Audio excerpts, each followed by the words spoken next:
Welcome everybody to this very first and special episode of MPREIS Insights, where we ask the question, what's next for grocery e-commerce? My name is Frank Smith and I'm CEO of Context Public Relations. We're a technology PR company. Today, I'm joined by three heavyweights of the e-commerce sector, and together we'll be taking a look at digital transformation in the grocery industry and asking what it takes to win in the competitive and fast-moving world of e-grocery. With me, I have the man behind one of the very first European tech unicorns, visionary, investor, entrepreneur and thought leader, Mr. Carsten Thoma. Hello. Also have the digital transformation and e-commerce lead at the hugely popular Austrian grocery chain MPREIS, which is Ulrich Theilmann. Hello, Ulrich. And last but not least, we have founder and CEO of Headless Commerce Software Specialists on our host today, emporix. That's Eberhardt Weber. Hi there. Hello. So I would like to start by asking Ulrich the first question. So I'm sorry, your first victim. MPREIS has been running grocery delivery services for a number of years now, and you're currently in charge of relaunching its online platform. I wondered if you could talk us through some of the fresh thinking that has led to this and your overall strategy. Yeah, we started some years ago.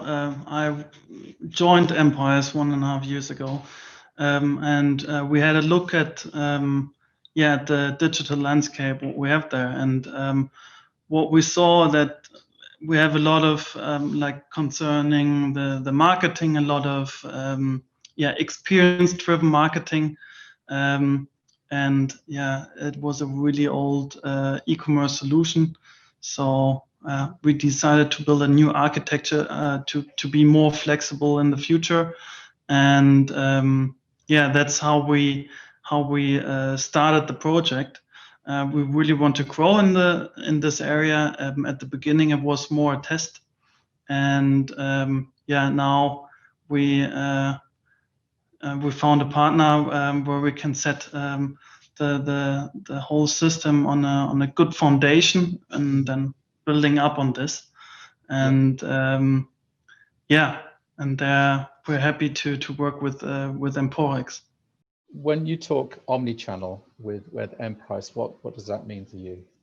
What we do right now is we have around 250 stores in Austria, and of course most of the business is still in the stores.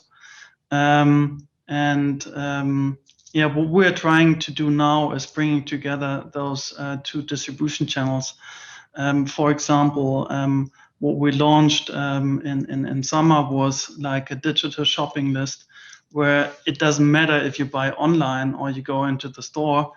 The basic need of the customer is that he wants to buy something, and he doesn't have to make up his mind how and where he wants to buy it. He has it on the list. He can manage his inventory. Basically, if he's working, he can go to a store nearby, or during the night he can purchase the goods online. And this is for me an omnichannel approach that we deliver the customer the service no matter where, via what distribution channel. Is this about targeting new types of customers, maybe younger customers? What we see is the typical customer that is buying online on MPREIS is not younger. It's like it's more families. I think it's more a convenience factor. Mm-hmm. And the younger, I wouldn't say so. No, it's more like a convenience customer. Yeah. Have there been any other benefits from the digital storefront in terms of potential cost savings, for example?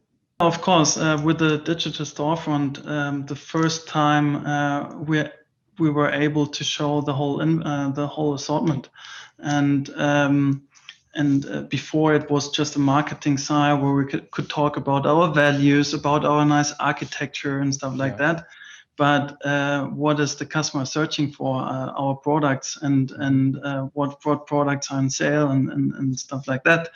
And this we could do with what we call digital storefront that we launched in summer. And now we can approach with that via digital channel a lot of customers. Before we only did print, and we know from research that maximum 50% is getting our print marketing.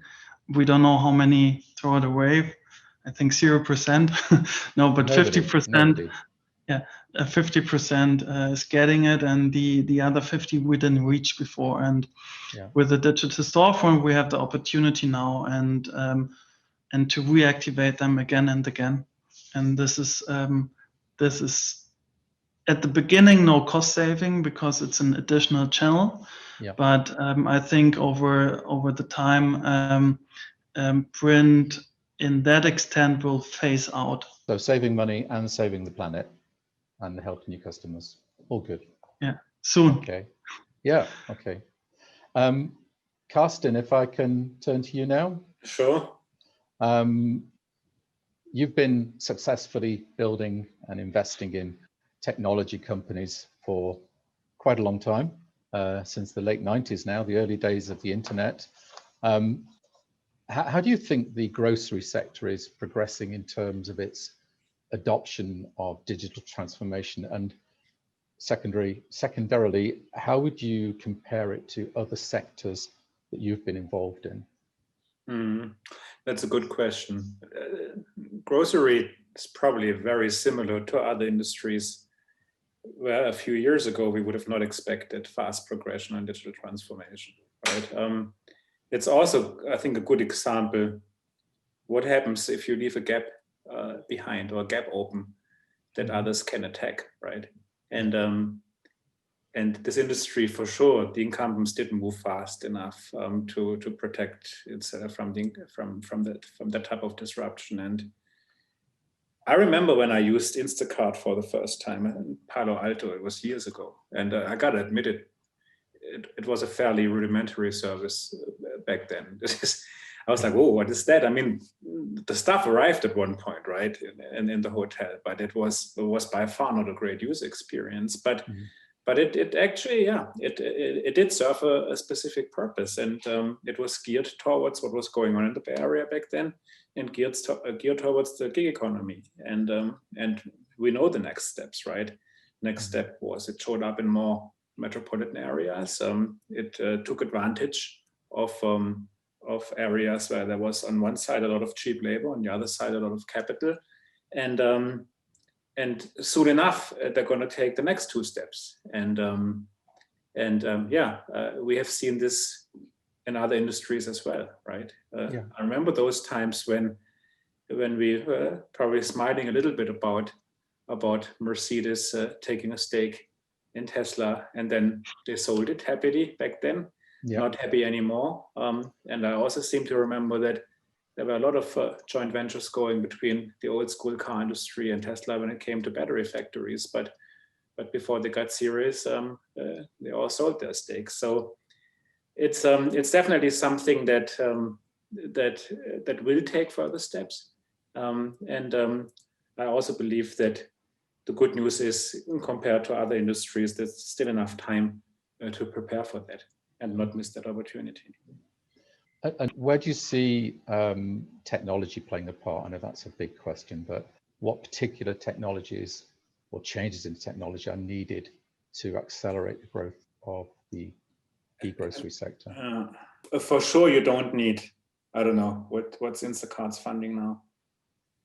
800 million, you don't need that. That's the good news. That's very good news. There are robust platforms if you focus on the right things. Quality of your product data, definitely definitely the quality of the process, how you pick the products, how you integrate into the last mile, how you stay competitive on who does what, right?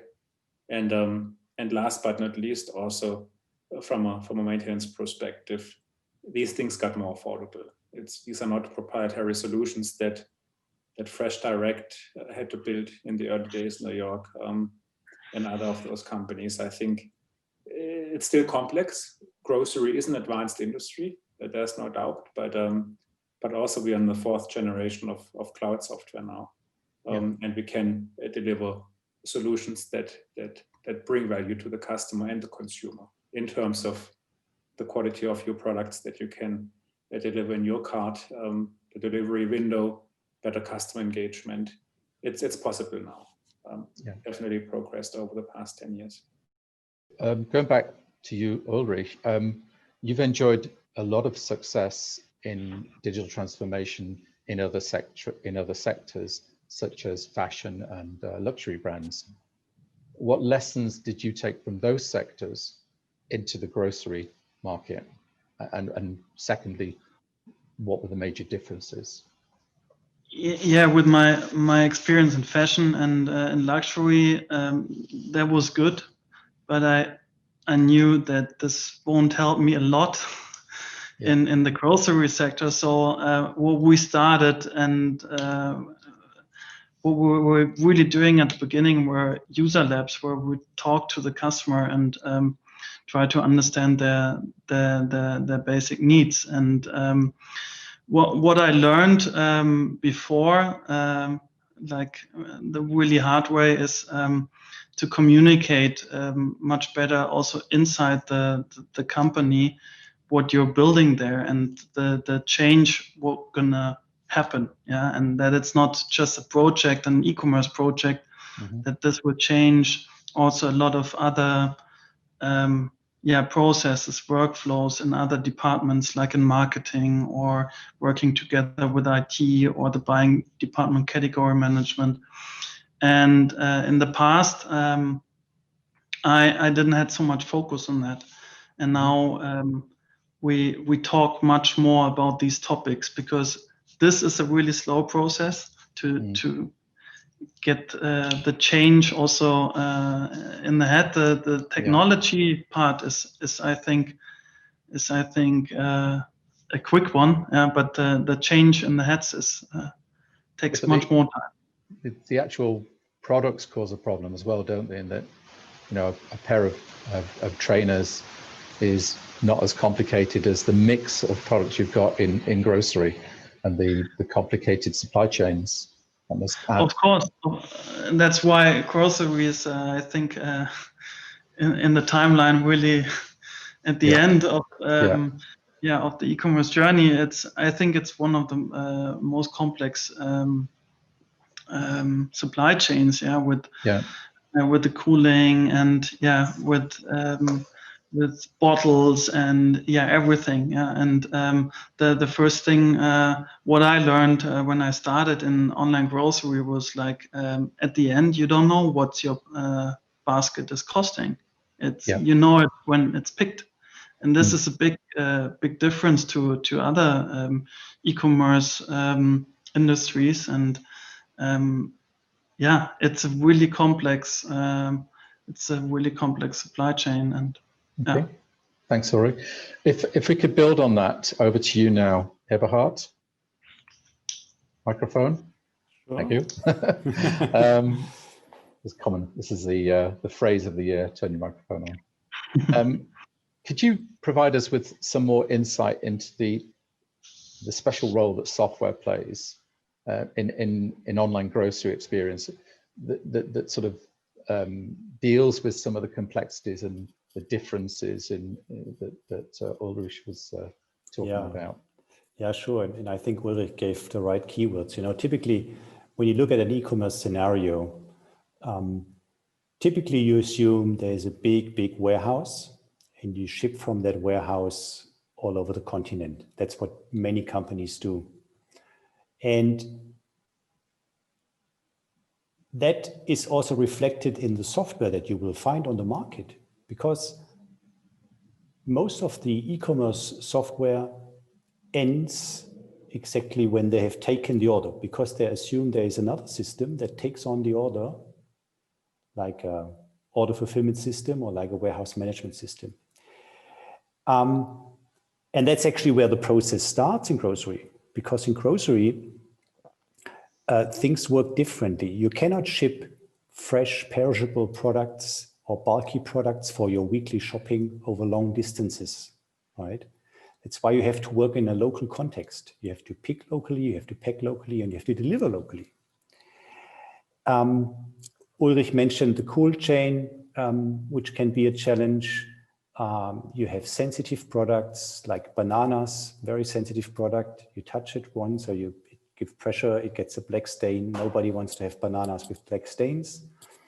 And there's actually another argument why you should run your grocery business in a local manner, which is trust. So food is probably the most sensitive trust product. So you want to know where your food comes from. Increasingly these days, provenance is a big issue, isn't it? Definitely, Yeah. definitely, right? You want to have, you want to know where it comes from. Ideally, you know even the grocer, your local grocery store. Mm-hmm. And I think this is a great advantage for MPREIS, right? It's a trusted brand. It's all over the place in the Austrian areas where MPREIS is operating. And that should not be underestimated. And that's why you need with the software, of course, you need to support this end-to-end process from taking the order, picking in store, which has to be very efficient. Otherwise, your bottom line will not look very nice. And there's a number of aspects, you know, I could go on for hours, and with respect to the time, I will not, but we could talk about weight articles, you know, ordering by weight, or at least you have the price based on weight. You have product deposits, product substitutes, because you cannot have everything that is fresh available all of the time. And then you want to deliver at a desired time. There's really a lot of details you have to consider. You have to get the whole thing working. And specifically, you're into headless commerce. What's the specific benefit of headless? Maybe explain what headless commerce is to those people who don't know. Yeah. So first of all, headless commerce is quite a simple concept, because you separate the front end, so the user experience, from the back end, which is the business logic of the software and the storage of data, to put it very simple. And a lot of software companies claim to be headless, but the full benefits come only into play if you have a cloud native underlying software architecture. Okay, you confused me again. Cloud native. Explain. Yeah, a lot of buzzwords. So basically, cloud native means your software is based, it's not a big monolith, not a big piece of software, it's many small pieces of software, often referred to as microservices. And these microservices are really independent pieces of software, and they have an API where you can connect to. And this brings really the benefits, because thanks to these APIs, you can create any kind of touch points to your customers, and you can connect to these APIs in a very consistent way. So by touch points, what do you mean by touch points? So a touch point could be a website, it could be a mobile app, it could be a voice system, it could be a chat system, it could be a text system. And from an IT perspective, if you can connect these APIs in a consistent way, it's very much cheaper than you have to build individual software applications for each of these touch points. Okay. And so that's the customer facing side. When you look at big companies like MPREIS, it's equally important how you connect the existing systems, you know, like the ERP system, point of sale systems, product databases, which is a big topic, you know, product data and product pictures with all the legislation, big topic in grocery. So And that's why APIs are so important. And then now, typically, you know, as a business person, you don't want to even think of the plumbing, but microservices are extremely important because it really speeds up your software development process. Yeah, it's very simple. Can you give us an example of that? Let me try to very quickly to paint a very quick picture. 1 minute. You have a big piece of software. You change something, right? Yeah. You have to test the whole thing again and again and again, and you don't want to break anything. So that's why you don't release that often. You release once a year or twice a year. If you have small pieces of software, you just test these little pieces of software. It's very quick, and you can deploy new features very frequently. We talk about weeks or days or even hours. You can deploy without interrupting the system. And that's a huge benefit, especially in a context that is not that mature, where you want to try out things, where you want to be agile. That's why technology does count. Yeah. Okay.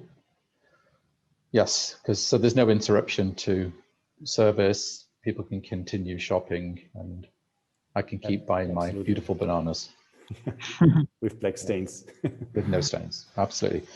Okay. Before we move on to the questions, there's 1 or 2 questions come through. If I could just ask in 2 minutes, preferably a little bit less, for each of you, how do you see online grocery continuing the growth curve that we've seen over the last 10 months of the pandemic? And briefly, what will it take to win? Now, I'm going to start with you, Eberhardt. Online grocery has come to stay. I think this is very clear, and it will not go back again after the pandemic to the level it was before. So I believe grocers have to take that really seriously.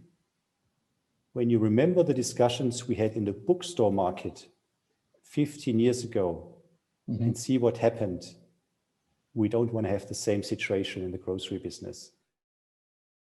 And so I have been now in the e-grocery business for more than 10 years, and I learned that it really, you have to look at the details. There's a lot of details you have to get right to win and retain happy customers and to operate at a profit. Yeah. Okay, thank you, Eberhardt.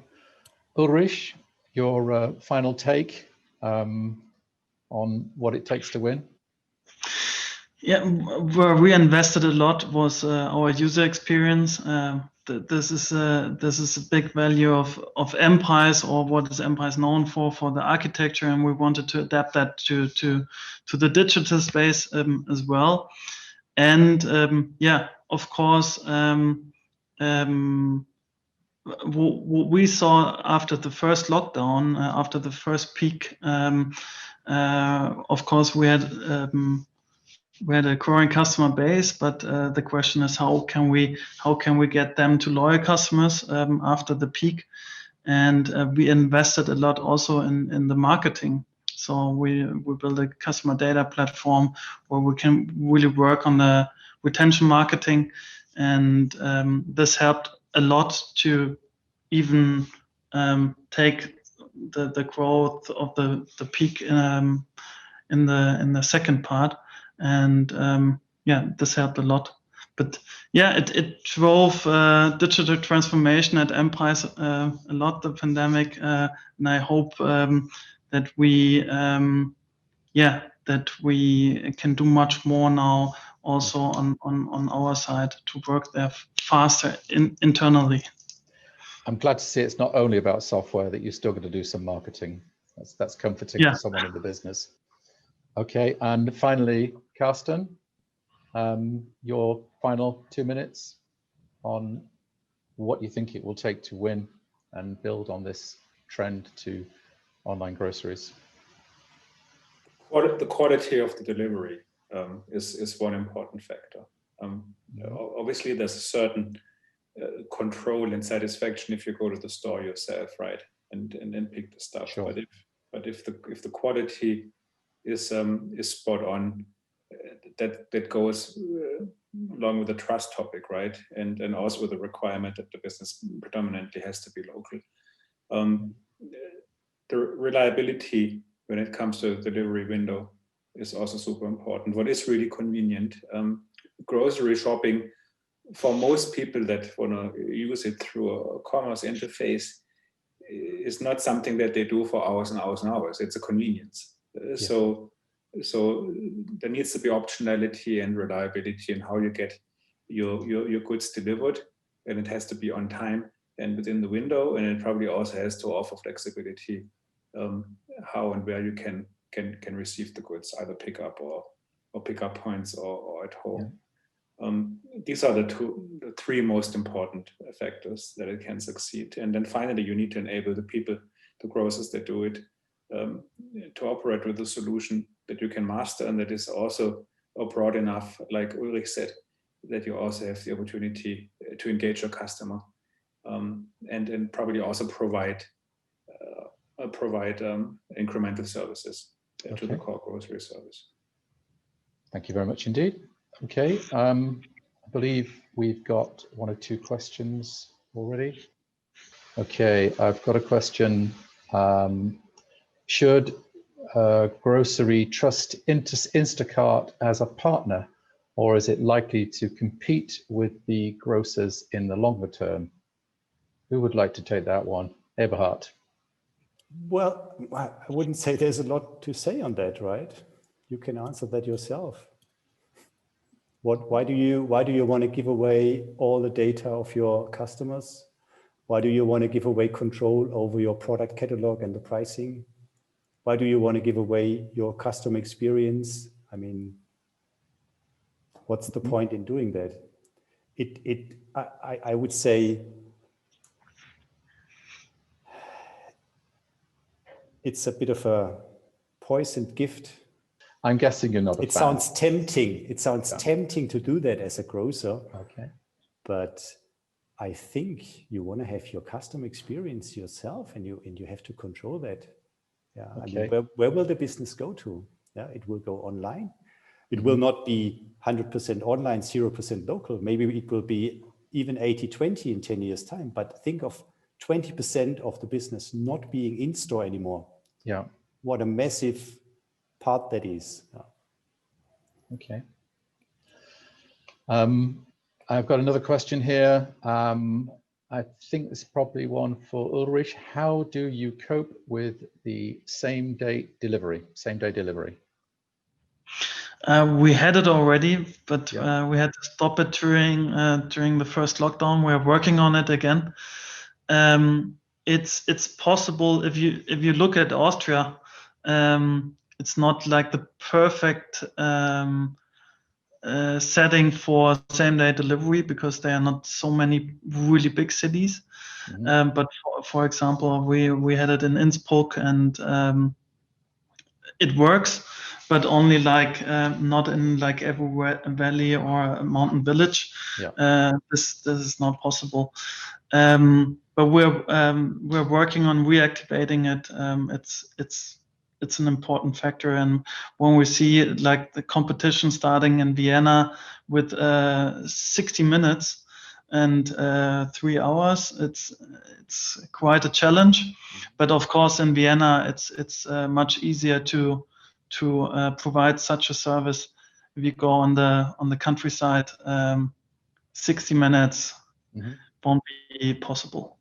Yeah, especially with snow, which I believe you've got a lot of at the moment. That's true. Not here, but yeah. not where you are, but in Austria, yeah. Okay, and final question before we have to wrap up, really. This could be for, I think maybe for you, Ulrich. What does the grocery shopping experience of the future look like? Maybe one for Carsten as well. I'll let you both have a think about that. Like, depends how far you look into the future. But for example, the digital shopping list, what we built, or the microservice we are using there, one of the next steps is is an implementation with Alexa or with any kind of assistant. So I think voice commerce will get really interesting in that topic, and I guess it will go more into the direction marketplaces as well. Like you saw that in fashion, they started with their own assortment and then they were opening up. And I think that's going to happen in grocery as well, because when you're driving like several times a week through the neighborhood, why you shouldn't also deliver other goods that you don't have in your assortment, but I don't know, from the local farmer, something that you don't source, or I think that the marketplace approach will be there as well in online grocery. But to echo Carsten's words, it's going to be about quality and service delivery and customer service, basically. That's always the basics. Yeah, whichever way it goes. Yeah. Okay, I think we're running out of time now. I'd just like to really thank, first of all, our panelists, Ulrich, Carsten, and Eberhardt, for their time today. Particularly like to thank our audience for taking time out of your busy day. I hope we gave you some interesting topics for further thought and discussion as you plan your e-grocery business in 2021 and beyond. As I said before, you will be able to get a recording of today's proceedings, which will be emailed to you early next week. We're hoping to make MPREIS Insights a regular feature over the coming year. And just to say thank you once again, and hope to see you again on the next web seminar. Thank you very much.